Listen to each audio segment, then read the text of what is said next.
ఇవ్వకుండా తిరగబడతాం. దాన్ని కాంగ్రెస్ పార్టీ గుర్తుంచుకోవాలి. ఎందుకంటే బీఆర్ఎస్ పార్టీ కాంగ్రెస్ పార్టీ రెండు కుమ్మక్కైనాయి. మీరు చూడండి, బీఆర్ఎస్ పార్టీ అవినీతి అని చెప్పి వీళ్ళు వాళ్ళంటున్నారు. వీళ్ళ విషయంలో కూడా వాళ్ళు కాళేశ్వరం మేడిగడ్డ అంటే వీళ్ళు పాలమూరు రంగారెడ్డి కృష్ణా జలాశయం వీళ్ళు అంటున్నారు. కాళేశ్వరంలో అవినీతి జరిగింది వాస్తవం. కాళేశ్వరంలో national dam safety authority team వస్తున్నది, గతంలో వచ్చిపోయింది. విజిలెన్స్ కమిటీ రిపోర్ట్ ఇచ్చింది, ఎక్స్పర్ట్ కమిటీ రిపోర్ట్ ఇచ్చింది. అవినీతి జరిగింది వాస్తవం. జరిగిన తర్వాత విచారణ మళ్ళా దాన్ని ఇంకా టైంపాస్ బీఆర్ఎస్ కాంగ్రెస్ పార్టీ ఎందుకు చేస్తున్నది? చేయాల్సిన అవసరం ఏమొచ్చింది? కేంద్ర సంస్థలు చెప్పినాయి, ఇక్కడ సంస్థలు చెప్పినాయి. అందరి ఈ విషయంలో ప్రజలు స్పష్టంగా ఉన్నారు. ఎట్టి బస్సులో 6 గ్యారెంటీల కోసం మాత్రం ప్రజలు ఎదురు చూస్తున్న విషయాన్ని గుర్తుంచుకోవాల్సిన అవసరం ఉంది. దాంతోపాటు ఎలివేటెడ్ కారిడార్ విషయంలో కేంద్ర ప్రభుత్వము నరేంద్ర మోడీ గారు సహకరించడము, కరీంనగర్ హైదరాబాద్ కరీంనగర్ రామగుండం జాతీయ రహదారి మీద కేంద్ర రక్షణ విభాగం సంబంధించినటువంటి స్థలాలు ఇచ్చేందుకు ఎలివేటెడ్ కారిడార్ కోసము కేంద్ర ప్రభుత్వం ఆమోదం తెలిపినట్టుగా ఈరోజు సమాచారం చూడడం జరిగింది. చాలా సంతోషం. ఇది ఈ ప్రాంతానికి వచ్చేటువంటి రహదారికి చాలా మంచి శుభ పరిణామం.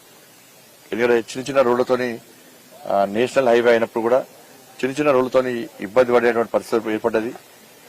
కాబట్టి రాష్ట్ర గౌరవ ముఖ్యమంత్రి గారు కేంద్ర ప్రభుత్వాన్ని కోరడం, గతంలో మేము కూడా కోరడం జరిగింది, మేము కూడా లేఖ రాయడం జరిగింది.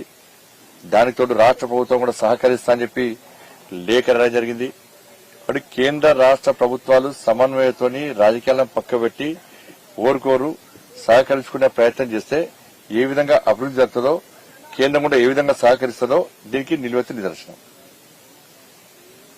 ఇది మేం చేస్తామని వాళ్ళు చేస్తామని కాదు, ప్రజలకు ఉపయోగపడేటువంటి ఒక మంచి నిర్ణయాన్ని కేంద్రం తీసుకున్నది. రాష్ట్ర ప్రభుత్వం కోరింది కూడా, మేము కోరినాం, రాష్ట్ర ప్రభుత్వం కోరింది. దాని మనం అనలేదు, విమర్శలు ప్రతివిమర్శలకు తావులేదు. కానీ గతంలో ఉన్న ప్రభుత్వం యొక్క వ్యవహార శైలిని తెలంగాణ సమాజం గుర్తించాలి.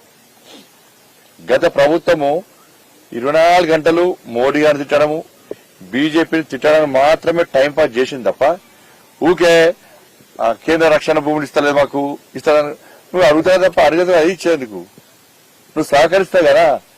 అరే కేంద్రం సహకరిస్తే, కేంద్రం ఆమోదం పొందితే, ఆమోదం తెలిపితే మోడీ గారికి ఓటేస్తారు, బీజేపీకి లాభం జరుగుతుందని చెప్పి మీరు రాజకీయ కోణంతో బీఆర్ఎస్ పార్టీ చూసింది తప్ప ప్రజలకు న్యాయం జరుగుతుంది, ప్రజలకు ఉపయోగపడుతుందని చెప్పి ఏ రోజు కూడా కేసీఆర్ కుటుంబం చూడలే. అందుకే ఇన్ని రోజులు అది వెనుకబడిపోయింది. రాష్ట్ర ప్రభుత్వం ముందుకొచ్చింది, కేంద్రం సహకరిస్తున్నది, అది ప్రజలకు ఉపయోగపడబోతున్నది. కాబట్టి కాంగ్రెస్ పార్టీ నాయకులు కూడా విజ్ఞప్తి చేస్తున్నాం. ఇవాళ విమర్శలు ప్రతి విమర్శలు కేంద్రాన్ని తిట్టడము, మోడీ గారిని ఆడిపోసుకోవడము, ఇవి దయచేసి మానండి. ఎన్నికలు అయిపోయినాయి, పొలైట్నెస్ ఉండాలి. రాజకీయ విమర్శలు ఒక పద్ధతి ప్రకారం చేసుకోవాలి.